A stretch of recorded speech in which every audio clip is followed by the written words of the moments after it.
Dogtown's a great part of town where it's just row house or flat after flat, and no front lawns, no back lawns. My house was a 4-family flat. We lived there until I was 14 years old. It was one of these messes where my parents and my brother and my sister and I all slept in the same bedroom. My mom worked part-time. She worked as a waitress sometime, and she took in ironing. But my dad worked full-time as a printer. I had a sister with Down syndrome, and she was a blessing to my parents. Unfortunately, she had heart problems, and at the age of 13, we decided to have her operated on. The child never made it out of the operating room. I had a very devoted father, a guy that bummed with me. I went to the same high school, but he didn't make it through it.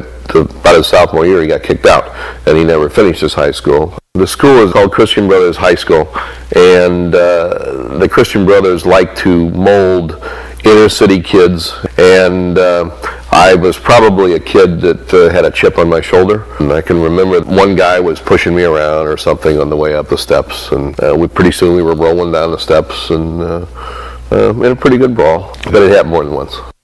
As far as being a son, I was probably a rebel and more trouble than I was worth to my parents, because I had my own ideas, and I was headstrong, and my dad was tough and kept tight reins on me.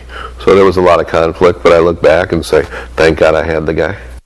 Tony started working at the age of 7 in a confectionery store, caddying, and at a grocery store. With these jobs, he paid his way through high school and college, something his family could never have afforded.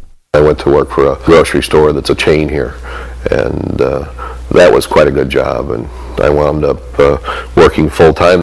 After college, I went to work for Shell Oil Company, and we were having kids. We had 2 and another on the way, and I was being transferred all over the place. I had 14 jobs in about 4.5 years. I came to work in St. Louis as an accountant for this jobber, a Shell jobber called Apex Oil.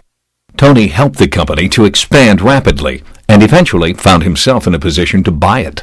When someone's successful, they can't plan on it. They can't set a chart and say, I'm going to do this and this. You find something that's good and you grab onto it. I was lucky. I was in the oil business in the 70s, and if you owned oil, it went up. It made you think you were a genius. Then came the 80s, and if you owned oil in the 80s, you couldn't help but lose money because it went down every single day. And finally, my banks pulled my credit line, which forced me into Chapter 11. Chapter 11 was probably the best thing that ever happened to me. It brought us all down to earth. This was a character builder. It was difficult because I knew it was difficult for him. The thing that worried him most was the employees that he thought were going to be let go, and he felt personally responsible.